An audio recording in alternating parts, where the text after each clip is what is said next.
because the ground is so saturated and with the strong winds, we could see some downed trees, which would ultimately lead to some power outages. You can see temperatures in West Virginia. We're looking at 33 in Morgantown, 33 in Elkins, but that's where we're seeing that snow. Well, this afternoon, the snow turned a little bit lighter. That's with the temperatures dropping in the 20s. But remember, this snow has a nice heavy layer of heavy wet snow underneath. Boy, that's heavy when you're shoveling. And then our next storm system looks to arrive on Monday. With that, we're going to stay warm ahead of it, but with that, we're also going to see some showers moving in, mainly as we head into Monday afternoon. We called for 5 to 8 inches for the valley, 7 to 11 for the higher elevation. Snowfall totals from our weather watchers coming in right in between that range. There is a lot of uncertainty that lies within this track. Well, getting outside right now, take a look at our conditions. Yes, it's cloudy, it's overcast, it's gloomy outside, and it's nice and cool, pleasantly cool outside. Charlie Owa Skycam over downtown Harrisonburg. We do have some areas of drizzle outside. 54 degrees outside. We've been cool all day. Dew point around 52, so temperatures will not be moving much tonight or over the next day or two. So kind of get used to the low to mid 50s because that's going to stick with us for a little bit. Out of the drizzle and a little bit of fog, we were able to pick up on 0.03 of an inch, but we're still a bit on the breezy side. Right now, we're continuing to see winds out of the north-northeast around 10 miles an hour. We will stay rather breezy tonight, and then the winds will really pick up as we head into tomorrow, probably about 10 to 20 miles an hour for tomorrow. So right now, first alert Doppler radar and satellite showing us mostly a couple of isolated showers moving through the northern valley. What you can't see is the mist and the drizzle, which we are seeing across much of the area. We're going to continue to see that for tonight. I don't expect rainfall totals to be much at all, maybe a few hundredths of an inch, if that. Let's go well down to the south right now. Hurricane Joaquin, now a Category 4 storm. Quite impressive on the infrared satellite. You can see those very tall, cold cloud tops, and this storm is not moving very much. It's continuing to be fueled by some very warm ocean waters, but it's also very, very slow. And that's also one of the reasons why we do have this change in the forecast. So as we head into the next couple of days, we also have this area of low pressure. Originally, we were expecting the storm to kind of be pulled inland, possibly by this area of low pressure. That's not going to happen. This area of low pressure is going to pull some moisture toward the area. That's where we're getting the heavy rainfall for Friday. But the hurricane is going to go well to the north and to the east. So as we fast forward into Friday, you can start to see the stream of moisture being pulled up the Appalachians and into the area. We'll get a closer look at the rain in just a moment. Still a Category 4 storm on Friday.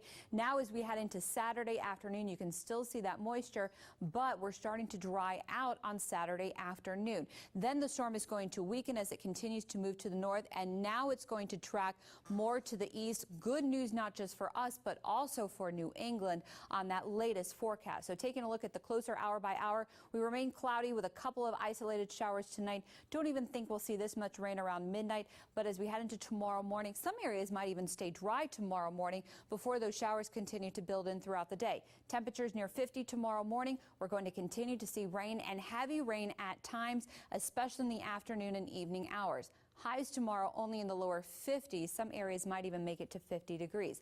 Then as we head into Friday night, we continue to see some showers and some heavy rain possible. Few showers continuing by Saturday morning, 7 o'clock, but notice they are much lighter, and then we'll start to see this taper off as we head into Saturday. So overall, not a bad day on Saturday with that continuing shower activity. So this is what you need to know. We are expecting yellow alert days for Friday and Saturday. Rain moves in heavy at times on Friday. Flooding potential. That's why we have our flash flood watches in effect for the entire viewing area because of the potential of flooding. Right now, we're looking at 2 to 4 inches. Keep in mind the ground is quite saturated, and then this will taper off on Saturday, but as it does so, these rivers are still expected to rise. So take a look as we head into the next 7 days.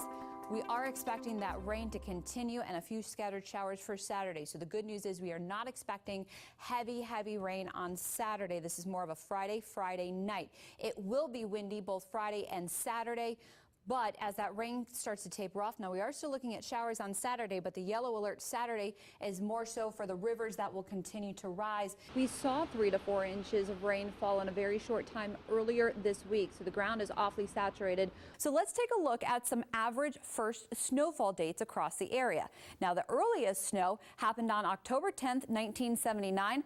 We recorded 8 inches of snow in Harrisonburg. Outside of our studio today, strongest wind gusts 25 miles an hour. far. However, it has been a bit stronger across other parts of the area. There the wind goes. It just now picked up. To make maple syrup, it takes 1 drum or about 55 gallons of sugar water from the tree to make 1 gallon of maple syrup. Coming up tonight at 6, I'll tell you about one festival that's all about celebrating this favorite vegetable. Well, that's technically a fruit. I'm meteorologist Aubrey Urbanowicz, and that's tonight in my weekend picks.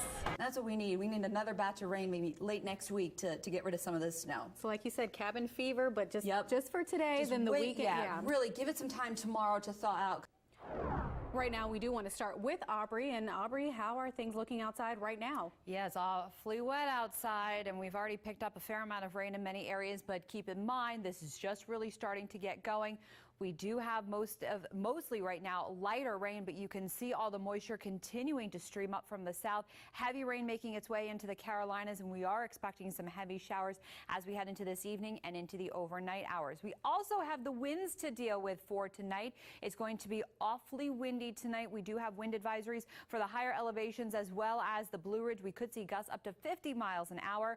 Elsewhere, we're looking at winds anywhere from 20 to 30 miles an hour, so keep that in mind.